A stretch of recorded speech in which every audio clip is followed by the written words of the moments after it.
Welcome to the wonderful world of Waikato sheds, everyone. We're here at Steel and Tube, New Zealand in Hamilton to check out their awesome products. And what are we going to do with these products, Quintin? At the moment we're looking at using these for our pole sheds. So yeah, all their cladding and flashings, that's what we'll be using.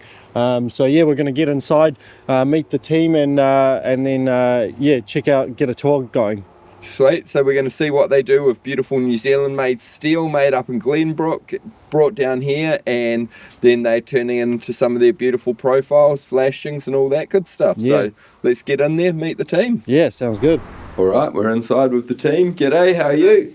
James? James, yep. And Paul. Nice to meet you, Paul. Paul. So James, account manager and production manager. They're going to take us on a tour, show us a few of the awesome profiles you guys make and how you turn beautiful New Zealand steel into cladding that will last a lifetime, eh? All right, let's go. Sweet. So yeah, we're just here. This is where everything obviously comes in first. So Paul, do you want to just kind of explain what you guys do here at this factory, what you run, and yeah, the processes through this place? So we're making long run roofing products, flashings. Basically everything you need for a roof comes out of this place. Get all our coils in from New Zealand steel, all New Zealand made. How many profiles do you guys run here? So in our branch in Hamilton we run 3 profiles of long run. Yep. They're being corrugated iron, trim form, which is our trapezoidal profile for 5 rib. Yep, cool. And we run a cladding profile which we call trim clad. Oh yeah, cool. You got all the whole colour steel range, right? Yes. Yeah, cool. Here we are. So this is one of the first machines. We've seen the coils come in from New Zealand Steel, and then once you've chosen what you want on your shed, your pole shed, they're going to pick out the colour, hook it onto this machine, and then it runs through here and has several different rollers in this machine, and that bends your profile out of a flat sheet of tin and into the profile you want. And there we are, a new sheet is born, perfectly rolls it all into the 5 rib we all know and love, couple of swages in it, and then comes out the other end ready for the truck and ready to go out to site. Really cool. So what's the longest sheets you guys can pump out of this machine? In this machine, in this building, we can get up to 28 metres run and out the door. At the moment, currently, our longest sheets we have had to run is only 24. 24 metres, pretty big shed.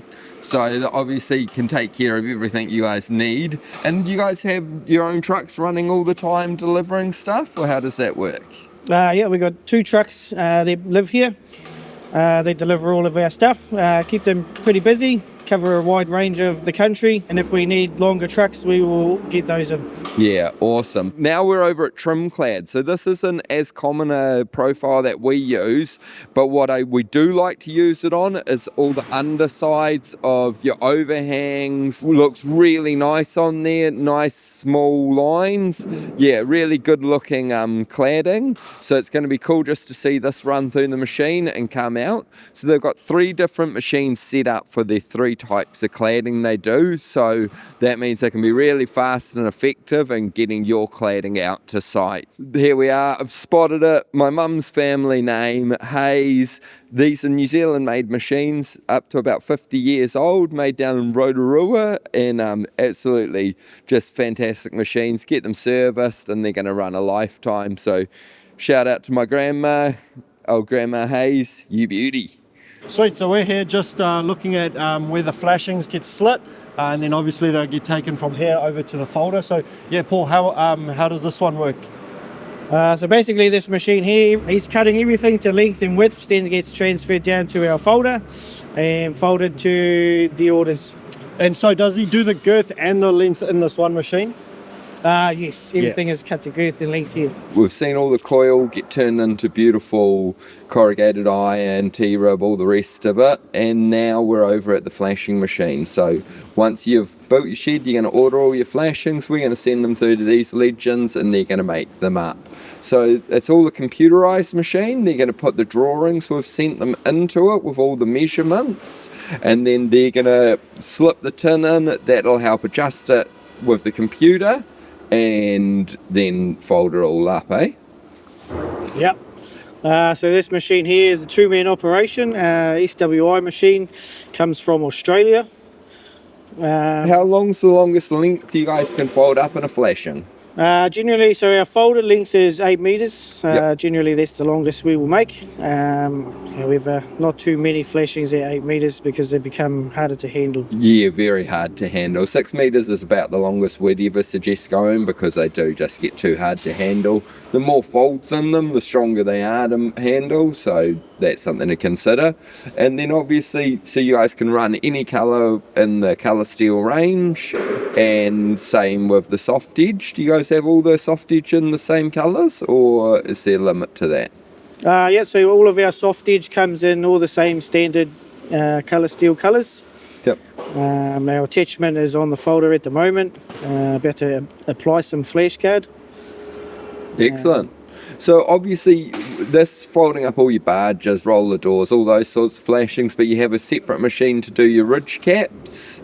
And do you guys do any gutters here? So in our branch we don't do any gutters here. All of our gutters would come from one of our other branches. We have a truck that comes every single day between Tauranga, us and Auckland, and then back again. Yeah, nice. So some of the other products get made, brought round, but it also means that if you damage something on site, it's going to be really quick for them to replace it for you because they have trucks running between all their major branches every day. Awesome. So there we have it. We've seen that come in the door as a round roll of coil. Go through all the machines, get turned into your profile, have your flashings folded up by those professionals on the flashing machine, Yep. and then last but not least, Yeah, it hops on the truck and then goes out to site. So yeah, it's actually good to see Ross. He actually delivered the cladding for my shed. So he was out at my house dropping off my cladding, and obviously he's loaded up, ready to go again out to whatever site all these profiles are going to. yeah, so if you're able to, when your shed gets dropped off, if we're dealing with it, we'll deal with it. If it's kit set, it's always great being on site to help them unload, but more not help them unload, is show them where you want it Yeah, put. yeah, for sure. Split your pack up. These are awesome trucks. They've got the twin layer on it, so they can take more roofing iron, longer lengths, and protect it all by not having to put it all on top of each other. So if you see one of these guys out on the road, give them a wave, and they might be coming to your site next to clad your pole shed. So absolutely fantastic. Yeah, awesome. Cheers to Steel and Tube for having us. Been really awesome seeing how you turn this New Zealand made product into even better New Zealand made product by upscaling it, and yeah, we're excited to get out to Quintin's shed and see it all out there in real life. Yeah, just got to get a couple of flashing orders done, and then it'll be done, and yeah, we'll do a little tour of how the profile actually looks on a pole shed. Yeah, fantastic. Any questions, let us know below if we've missed anything or if there's anything you'd like to know. Yeah, anything that you found super interesting today? I think just obviously their individual profiles that they've got, but also that flashing machine was quite cool, and seeing them hand measuring that especially as well, even after putting it into the computer, making sure, double checking that it's right, because obviously once it's out on site we don't want any issues and having to refold things and come back and worry about delay. So it was cool to see their attention to detail and all that. No, So, yeah, that's definitely, seeing that attention to detail is fantastic. Seeing the machine put on that soft edge was really cool. I'd never seen that before, so yeah, exciting to keep on working with them and more great projects in the future. Cheers.